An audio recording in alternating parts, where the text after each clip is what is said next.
The purple sand beneath Zara's broken body had turned dark with her blood.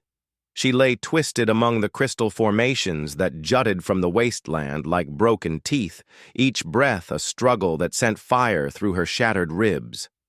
The twin suns of Kepler 442b beat down mercilessly, their radiation slowly cooking her exposed skin through the tears in her environmental suit.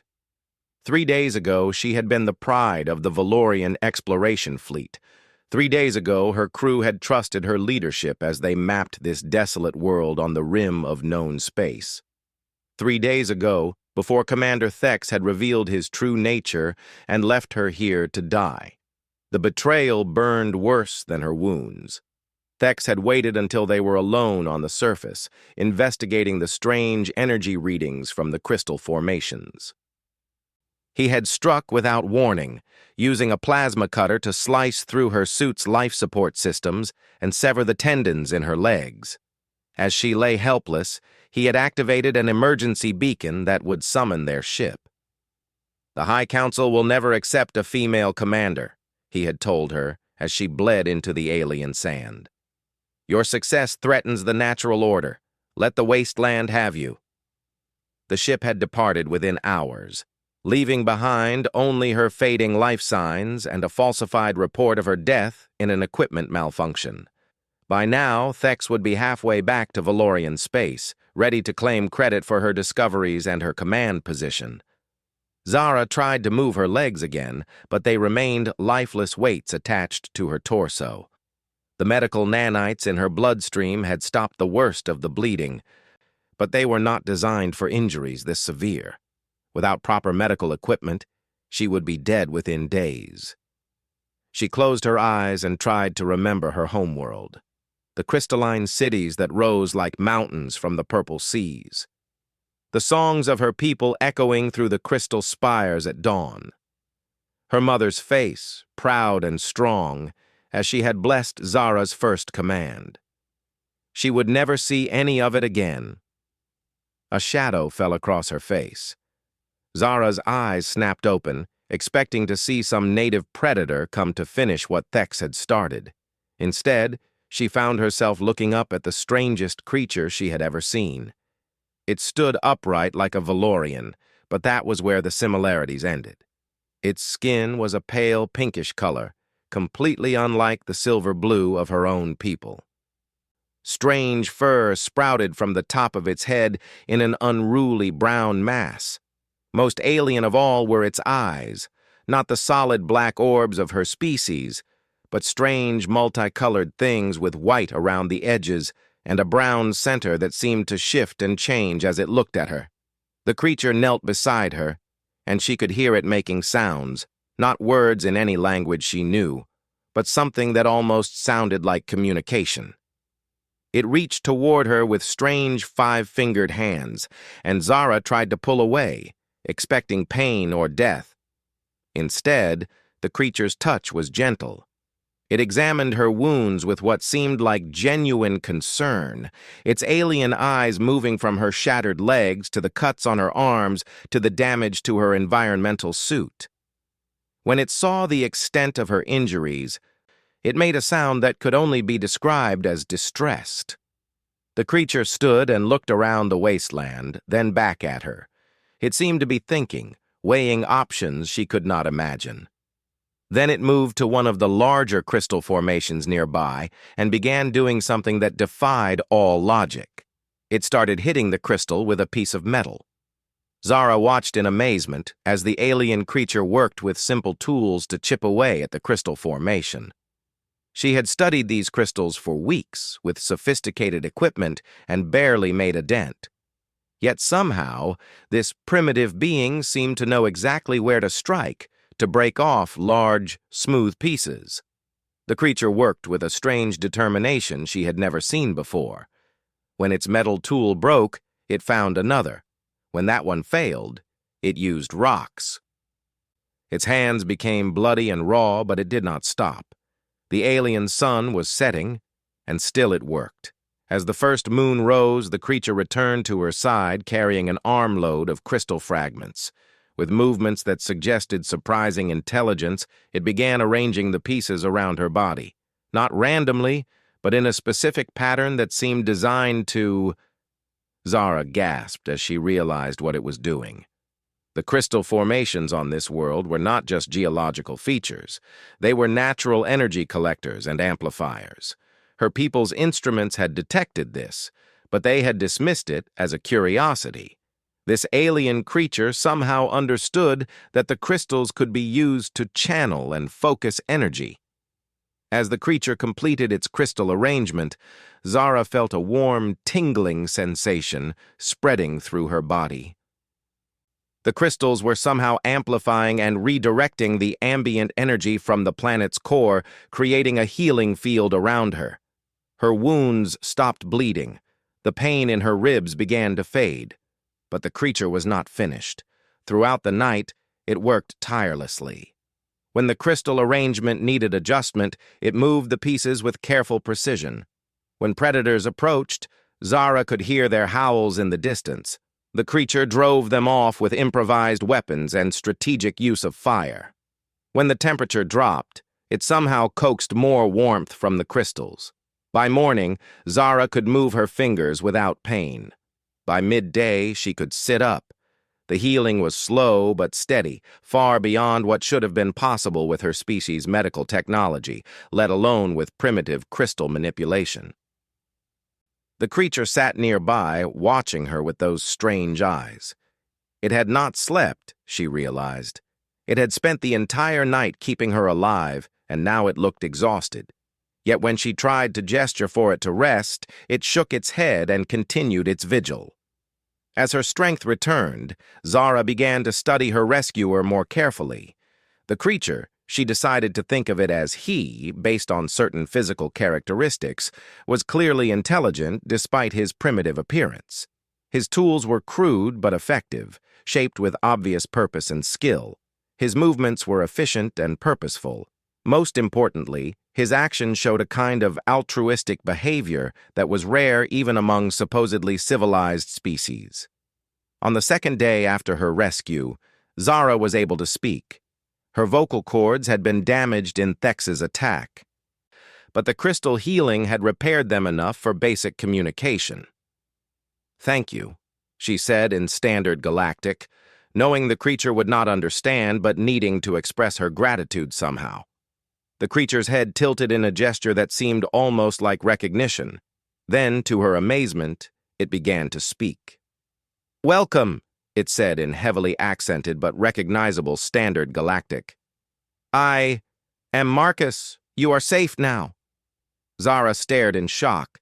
Standard Galactic was the common language of the known galaxy, used for communication between different species. How could this primitive creature from an unmapped world know it? "You speak my language," she managed to say. Marcus nodded, those strange eyes meeting hers. "I learn fast. Your ship. I heard transmissions. I learn from listening." The implications hit her like a physical blow. This creature, Marcus, had learned an entire language just from eavesdropping on their communications. The intelligence required for such a feat was staggering. "What are you?" she asked. Marcus smiled, and the expression transformed his alien features into something almost warm. "I am human. My ship crashed here many seasons ago. I have been alone since then." A human. Zara had heard whispers of this species in the outer colonies, but they were considered myths. A primitive race from some backwater world that had supposedly achieved spaceflight through sheer stubbornness rather than proper scientific advancement. Yet here was living proof that they were real. "Why did you save me?" she asked. Marcus looked genuinely confused by the question. "You were hurt. You needed help. Why would I not save you?" The simple honesty in his voice shook her. In Valorian society, such altruism toward strangers was considered weakness. Resources were precious, and survival belonged to the strong. Yet this human had risked his life and spent his energy to save someone he had never met, from a species he had never seen. for no reward except the knowledge that he had done the right thing. "My name is Zara," she told him. "I am Valorian from the inner colonies. My crew, they betrayed me and left me here to die." Marcus's expression darkened, and for the first time she saw anger in those alien eyes. "They left you? Their own people?" "My commander wanted my position. Among my people, females are considered inferior." He saw a chance to eliminate a threat to the natural order. "That is wrong," Marcus said simply, and the conviction in his voice surprised her. "Where I come from, we judge people by their actions, not their gender or species. A leader is someone who protects their people, not someone who destroys them for personal gain." As the days passed and Zara's strength returned, she learned more about her unlikely rescuer. Marcus had indeed crashed on this world nearly 2 years ago. His ship, a crude but functional vessel that he had built himself on his homeworld, had suffered catastrophic engine failure while exploring beyond human space. The crash had destroyed most of his equipment, leaving him stranded with only basic survival gear. Yet instead of despairing, Marcus had adapted. He had learned to read the planet's weather patterns by watching the crystal formations. He had discovered which native plants were edible and which were poisonous through careful experimentation.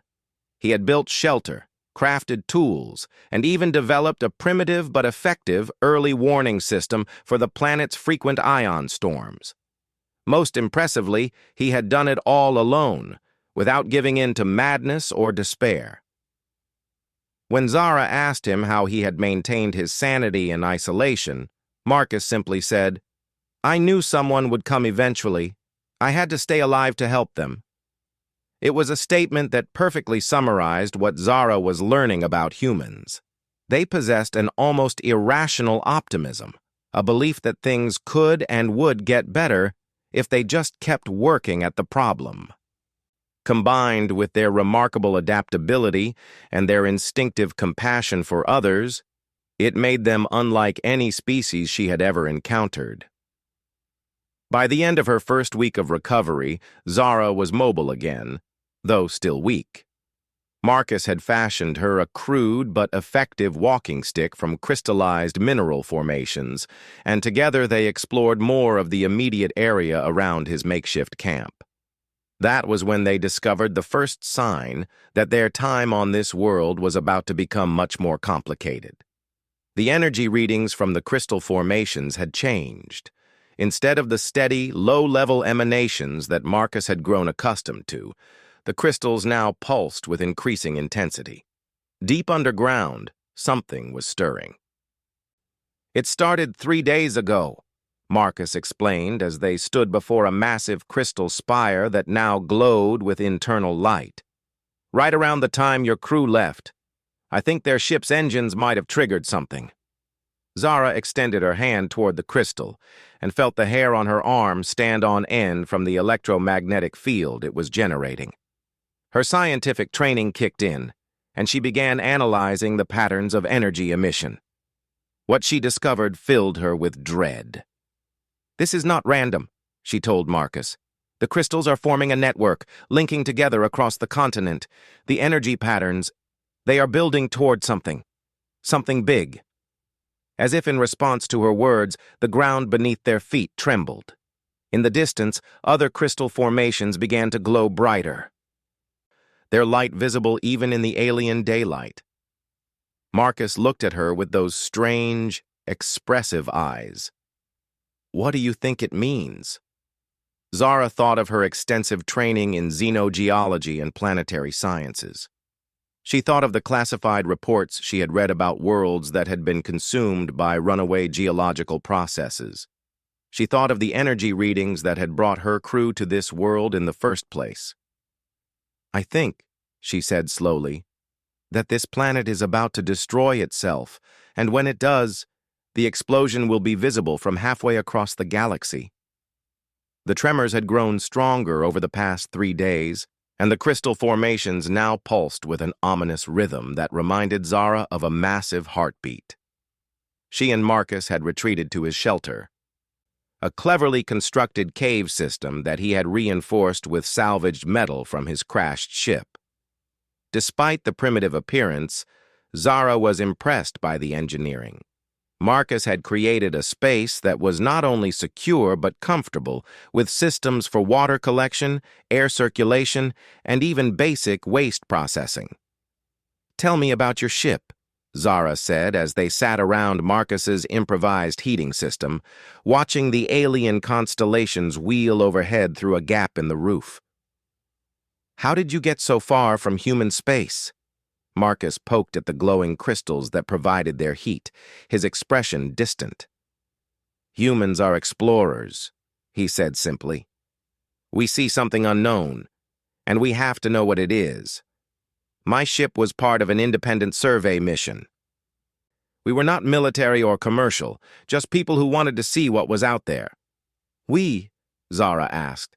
"My team, Dr. Sarah Chen, our scientist, James Rodriguez, our engineer, Captain Lisa Park, our pilot."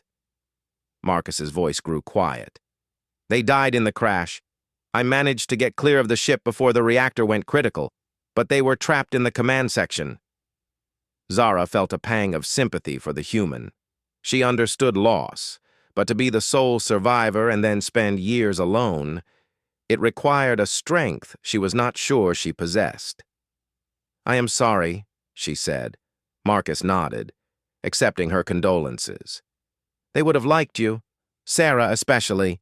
She always said that the best discoveries would come from cooperation between species, not conquest or trade." "She believed that every race had something unique to offer?" "What makes humans unique?" Zara asked, genuinely curious. Marcus smiled, and she was still getting used to how that expression changed his entire face. "We are stubborn," he said. "When everyone else says something cannot be done, we try anyway. When logic says we should give up, we keep going. Sometimes it gets us killed. Sometimes it saves the galaxy." As if summoned by his words, the ground shook again, more violently this time. The crystals around them flared brighter, and in the distance they could hear a deep rumbling sound that seemed to come from the planet's core itself. "Zara," Marcus said, his voice suddenly urgent. "You know more about planetary geology than I do. What exactly are we dealing with here?" Zara pulled out her damaged scanner, one of the few pieces of equipment that had survived Thex's sabotage. The readings made her blood run cold.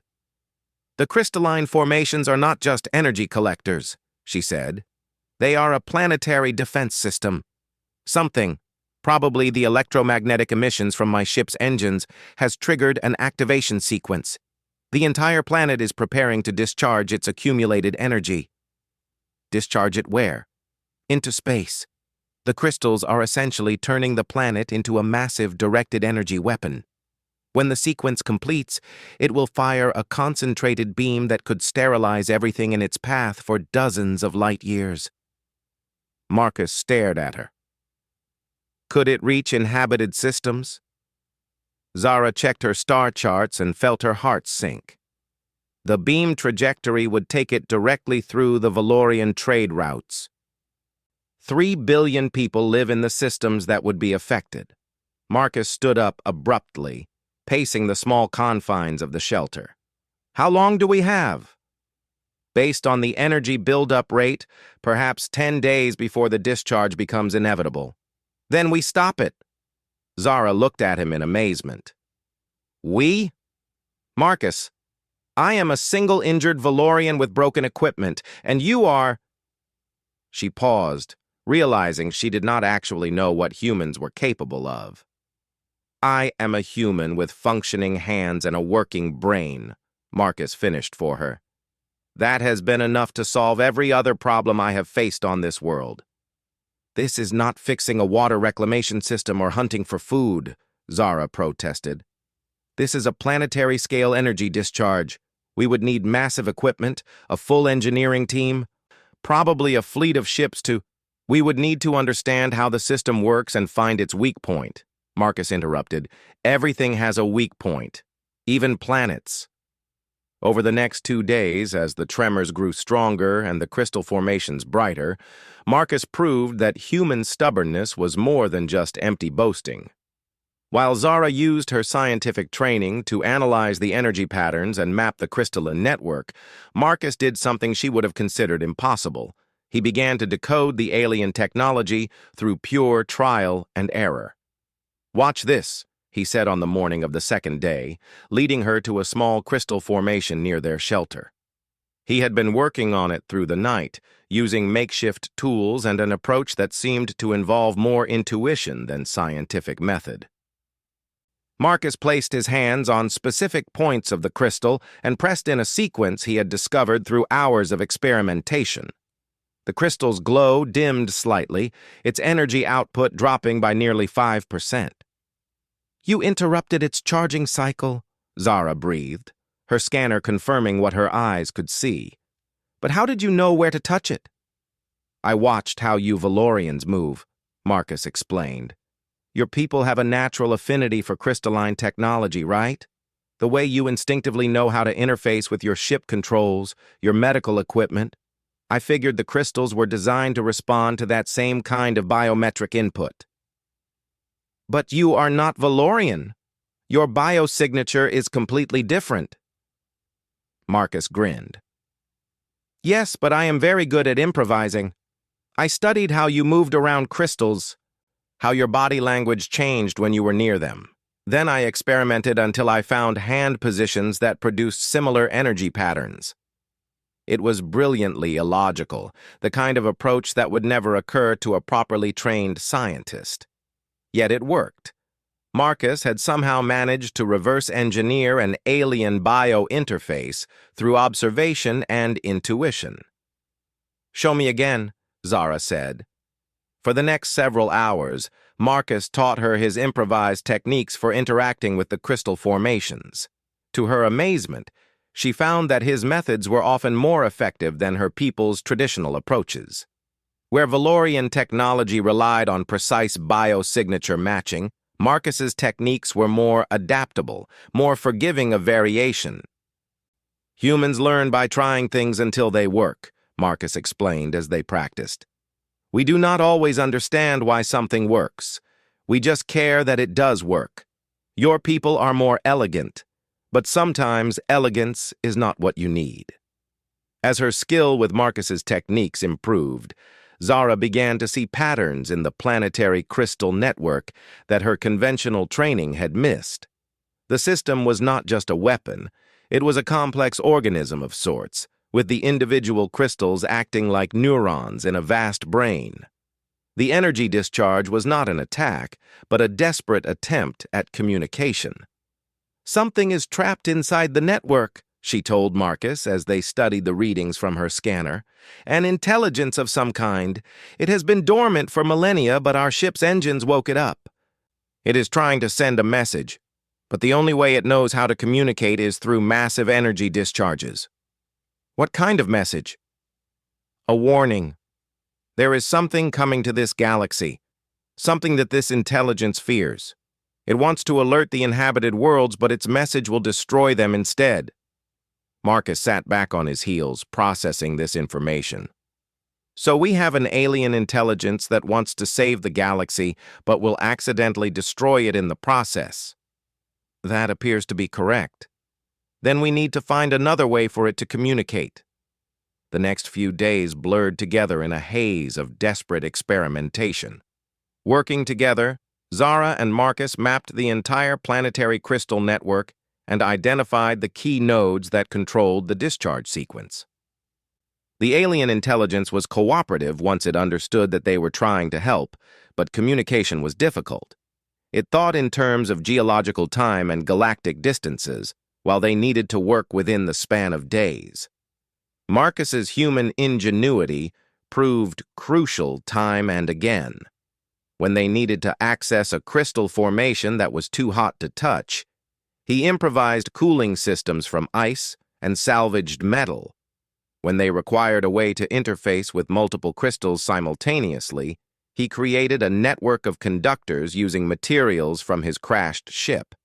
When Zara's scanner finally failed completely, He built a replacement using principles he had learned by watching how she operated the original. "How do you do it?" Zara asked him on their fourth night of work, as they sat exhausted among a field of crystals they had successfully modified. "How do you stay optimistic when everything seems impossible?" Marcus looked up at the alien stars, considering his answer. "My species has a saying," he said finally. "The darkest hour is just before dawn." We believe that no matter how bad things get, they can always get better if you just keep working at the problem. What if you are wrong? What if some problems cannot be solved? Then at least we tried. There is honor in the attempt, even if we fail. The concept of honor in failure was foreign to Valorian thinking, where success was the only measure of worth. Yet as Zara watched Marcus work, bloodying his hands on crystal formations, staying awake for days at a time, never once complaining about the impossibility of their task, she began to understand what human honor meant. On the seventh day, they achieved breakthrough. Using Marcus's improvised interface techniques and Zara's theoretical knowledge, they managed to establish true communication with the planetary intelligence.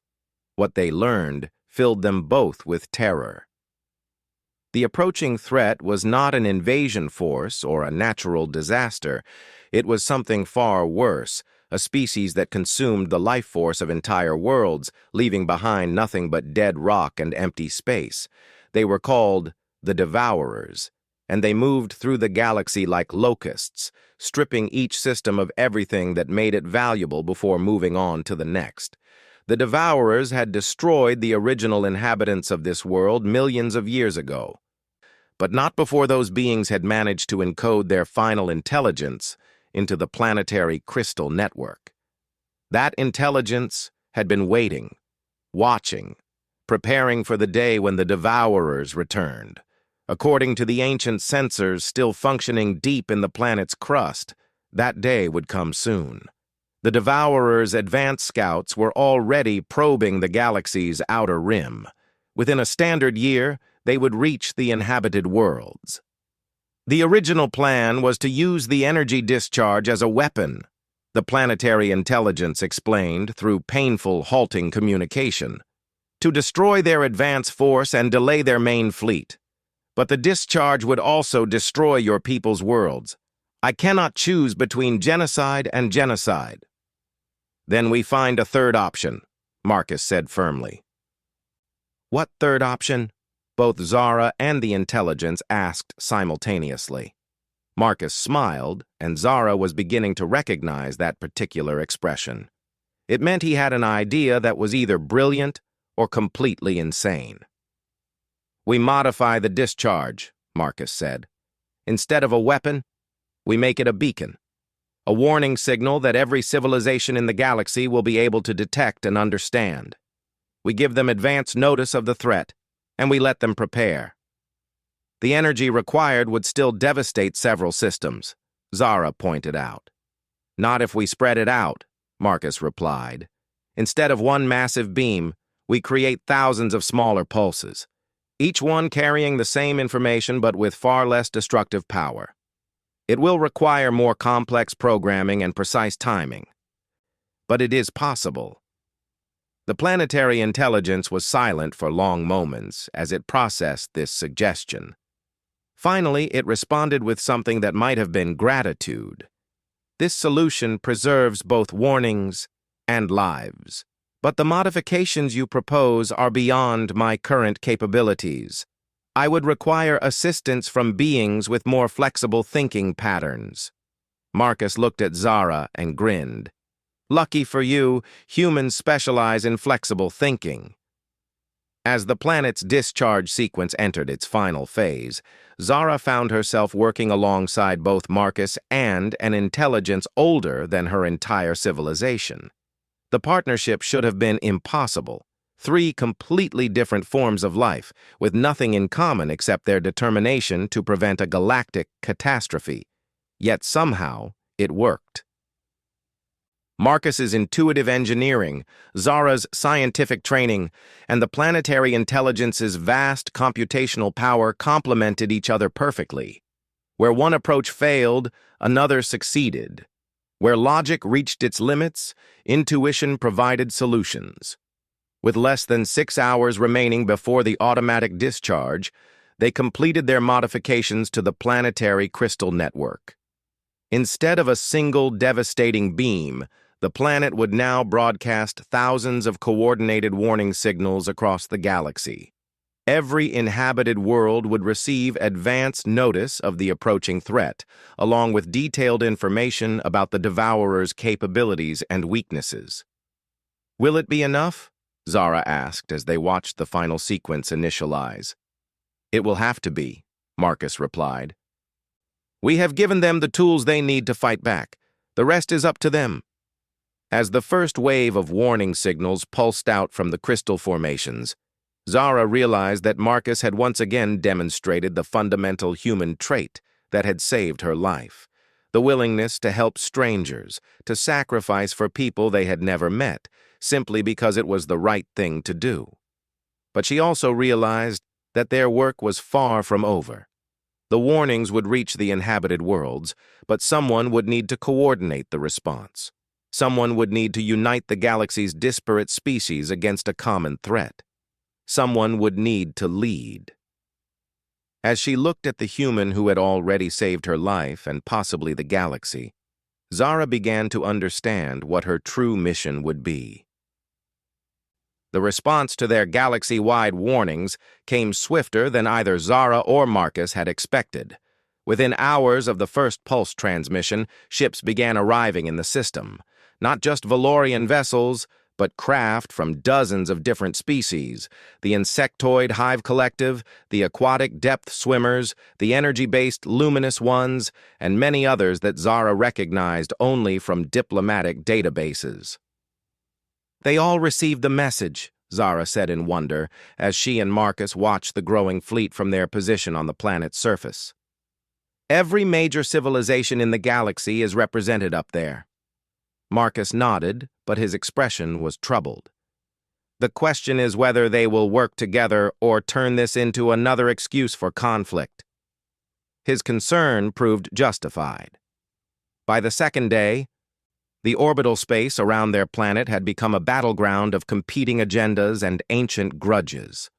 The Valorian High Command had arrived with a massive battle fleet, demanding that Zara be turned over for court-martial as a deserter. The Hive Collective insisted that the Devourer threat was fabricated and that this was some sort of elaborate trap. The Crystal Alliance claimed territorial rights to the planet based on the crystalline technology involved. Each species had brought their own scientists and military advisors, but instead of pooling their knowledge, they were establishing separate research camps and refusing to share information. Some delegations would not even communicate directly with others due to historical conflicts or biological incompatibilities. "It is hopeless," Zara said after their third day of monitoring the increasingly chaotic situation above. "They will spend so much time arguing among themselves that the Devourers will arrive before they accomplish anything." Marcus was quiet for a long time, staring up at the ships that filled the sky like angry metal clouds. Finally, he stood and walked to the communication array they had built from salvaged parts. "What are you doing?" Zara asked. "What humans do best," Marcus replied, activating the transmitter. "I am going to ignore the proper channels and talk to everyone at once."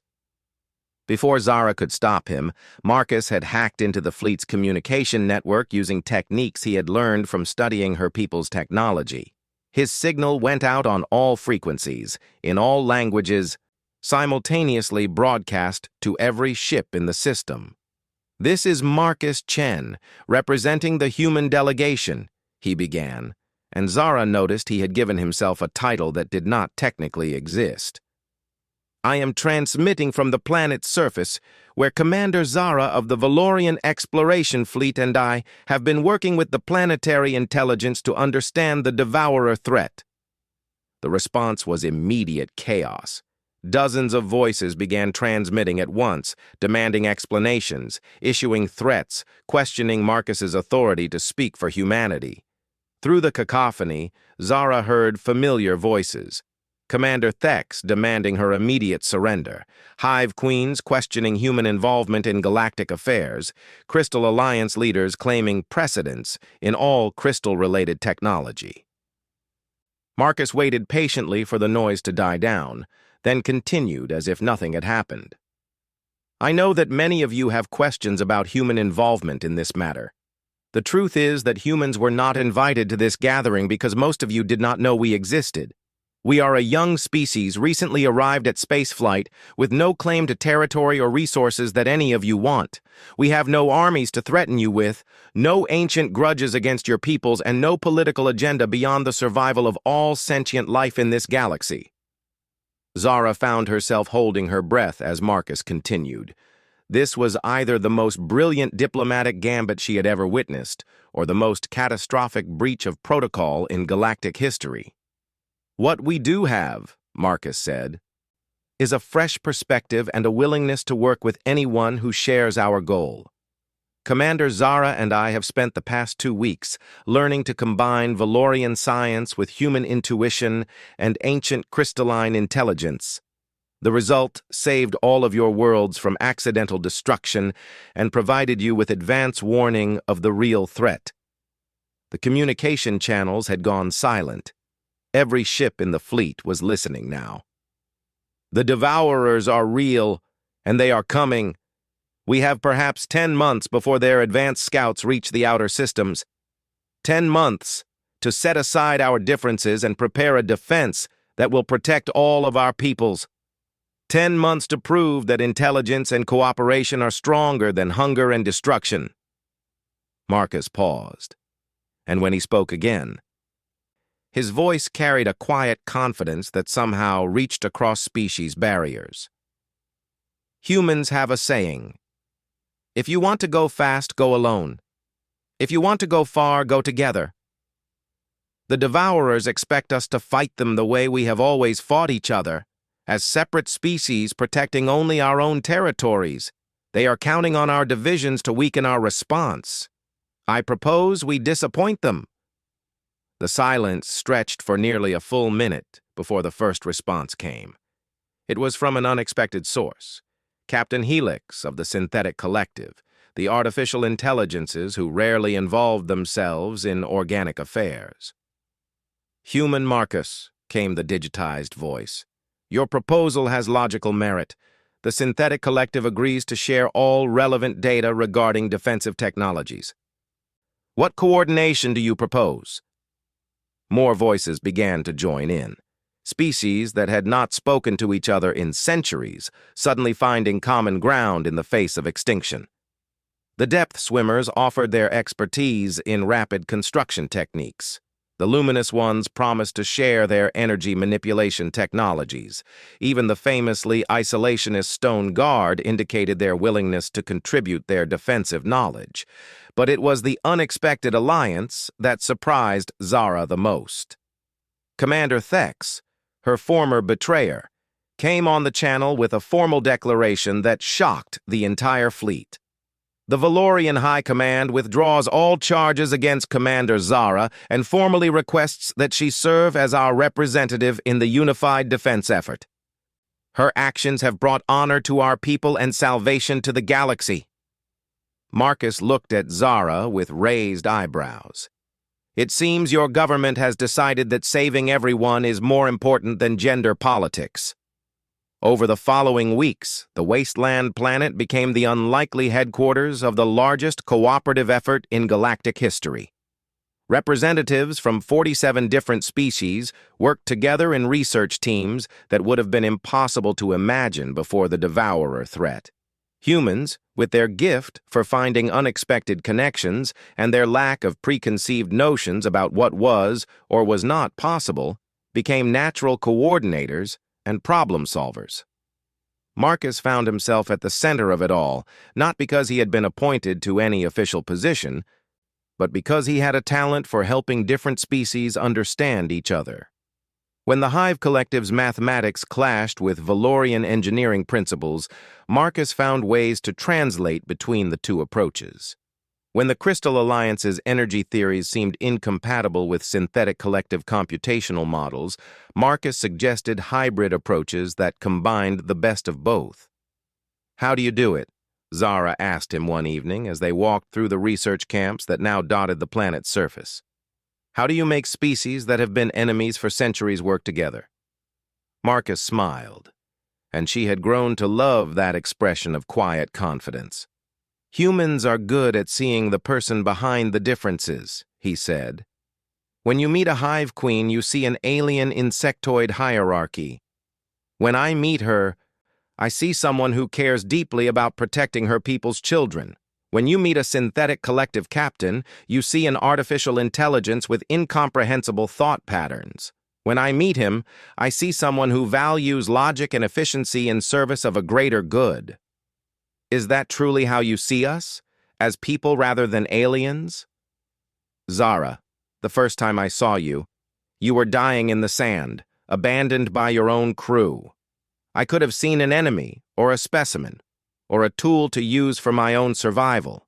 Instead, I saw someone who needed help. That is what humans do. We look for the commonality rather than the differences." As their defenses took shape, it became clear that the combined knowledge of the galaxy's species was greater than the sum of its parts.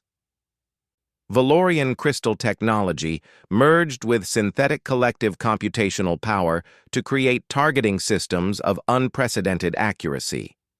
Hive collective swarm tactics combined with human unpredictability to develop strategies that no enemy could anticipate. The energy manipulation techniques of the Luminous Ones enhanced the defensive shields designed by the Stone Guard. But the true test came 9 months later, when the Devourer advance scouts finally arrived. The enemy was unlike anything they had prepared for.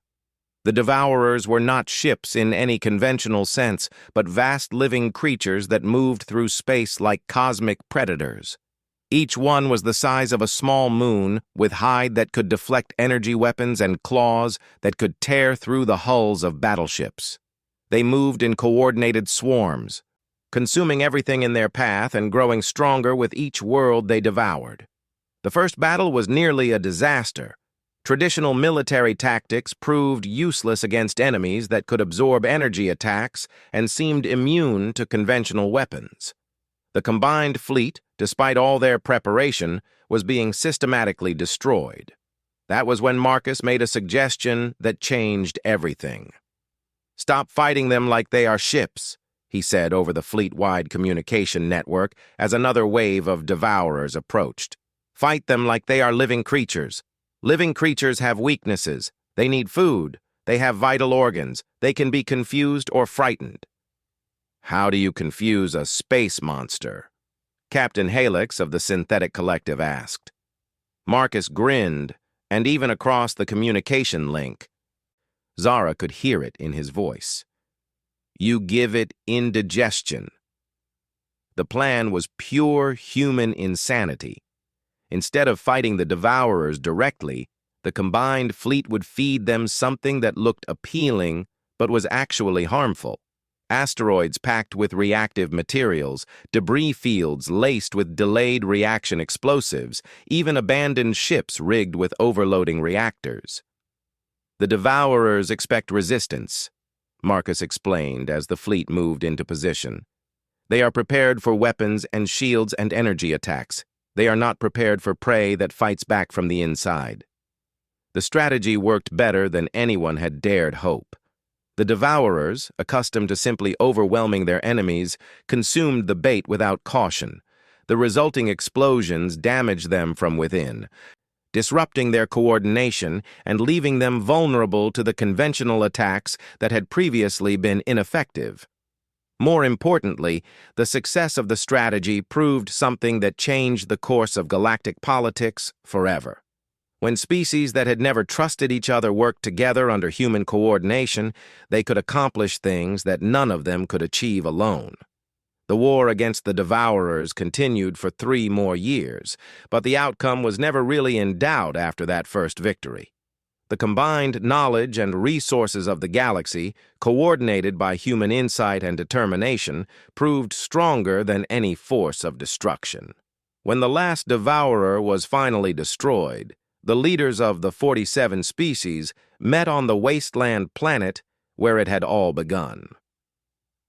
The world had been transformed by the construction of the Defense Coordination Center, but the crystal formations that had started everything still pulsed with gentle light in the alien twilight. "We gather to formally establish the Galactic Cooperative Alliance," announced the Speaker of the Crystal Alliance, "an organization dedicated to mutual defense and peaceful cooperation between all sentient species.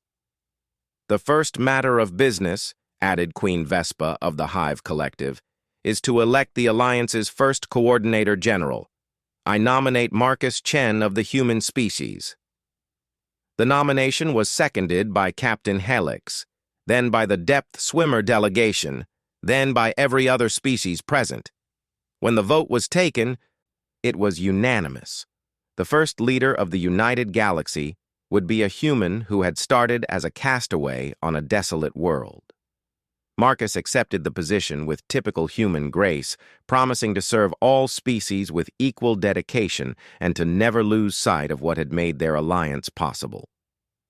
"We succeeded," he said in his acceptance speech, "not because we were the strongest or the smartest or the most advanced. We succeeded because we chose cooperation over conquest, understanding over fear, and hope over despair. These are not uniquely human values, but they are values that humans will always champion." As the ceremony concluded and representatives began returning to their homeworlds to implement the new alliance, Zara found herself standing with Marcus beneath the crystal formations where he had first saved her life. "Do you ever think about what would have happened if you had not found me?" she asked.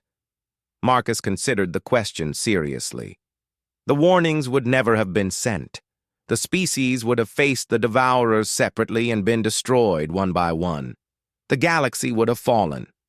So you truly did save everything." "We saved everything," Marcus corrected. "Valorian science, human determination, and ancient wisdom working together. That is how the galaxy will survive in the future, not through the dominance of any one species, but through the cooperation of all species." As the twin suns set over the world that had become the birthplace of galactic unity, Zara reflected on the strange journey that had brought them to this point. She had been left for dead by her own people, only to be saved by an alien castaway.